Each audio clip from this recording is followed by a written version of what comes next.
offered you where your work is concerned is this: become so skilled, so vigilant, so flat out fantastic at what you do that your talent cannot be dismissed. Stop comparing yourself to other people. You're only on this planet to be you, not someone else's imitation of you. I had to learn that the hard way. Your life journey is about learning to become more of who you are and fulfilling the highest, truest expression of yourself as a human being. That's why you're here. You must find a way to serve. Martin Luther King said that not everybody can be famous, but everybody can be great, because greatness is determined by service. Now, we live in a world where everybody wants to be famous and where we admire people for just being famous. We think being known brings us value. The truth is, all of that will fade in time. The real truth is that service and significance, and the significance that you bring to your service is that which is lasting. So to be able to, whatever your occupation or job or talent or gift is, our honorees today getting doctorate degrees, two apparently opposite fields, HIV and AIDS and the spoken word. But what they have in common is service, using the spoken word in service to community and the world, using your knowledge and information about HIV and AIDS and medicine in service to the world. And if you look at all the most successful people in the world, whether they know it or not, they have that paradigm of service. And made a decision that I was no longer going to just be on TV, but I was going to use TV as a platform, as a force for good, and not be used by TV.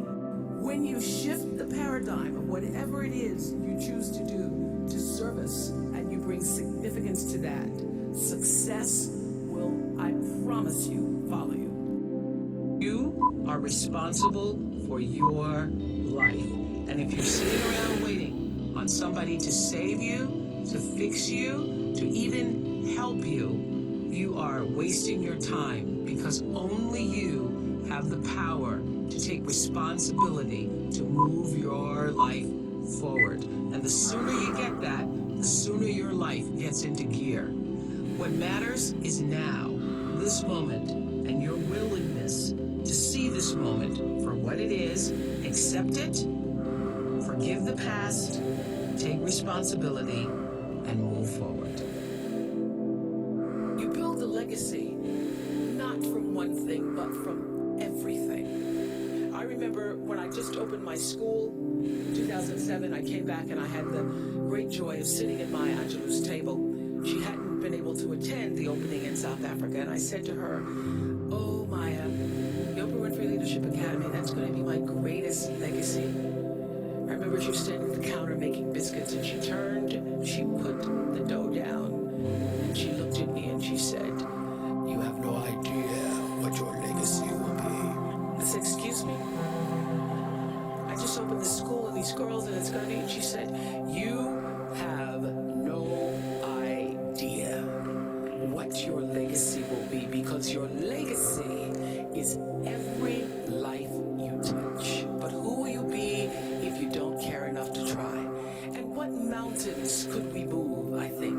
What gridlock could we eradicate if we were to join forces and work together in service of something greater than ourselves? Pick a problem, any problem, and do something about it. Because to somebody who's hurting, something is everything. Always do the right thing. Always be excellent. People notice. Think of how you notice. You go to Taco Bell, somebody gives you an extra napkin and some sauce. You notice. You want to go back to that person. Because even at Taco Bell, excellence shows itself. Be excellent. Let excellence be your brand. Everybody talks about building a brand. I never even knew what that was. When people say, you're a brand, I would say, no, I'm just Oprah. What I recognize now is that my choice to, in every way, in every example, in every experience, to do the right thing and the excellent thing is what has created the brand. Years ago, I did an ad for Revlon for an ad they were doing called Unforgettable Women. And what I know is that when you are excellent, you become unforgettable. People remember you. You stand out. Regardless of what it is, you become an unforgettable woman. And that is what we all want. We want to be unforgettable and not forgettable. So doing the right thing, even when nobody knows you're doing the right thing, will always bring the right thing to you. I promise you that. Why? Because the third law of motion is always at work. For every action, there's an equal and opposite reaction. That is so true in all of our lives. The universe speaks to us always, first in whispers. And a whisper usually in your life feels like, that's odd. Or, that doesn't make any sense. Or, is that right? It just really feels like that. It's that kind of subtle. And if you don't pay attention to the whisper, it gets louder and louder and louder. And I say, it's like getting thumped upside the head. You don't pay attention to that. It's like getting a brick upside your head. You don't pay attention to that. The brick wall falls down. That is the pattern that I see in my life and so many other people's lives. And so I ask people, what are the whispers? What's whispering to you now? And can you catch it in the whisper? You can use your gifts, that's what you're really here to do, to illuminate the darkness in our world. So this is what I also know, that this moment in time, this is your time to rise. You can't go anywhere. You can't stand in line at Starbucks. You can't go to a party. You can't go to any place without, everywhere you turn, people are talking about how bad things are, how terrible it is. And this is what I know.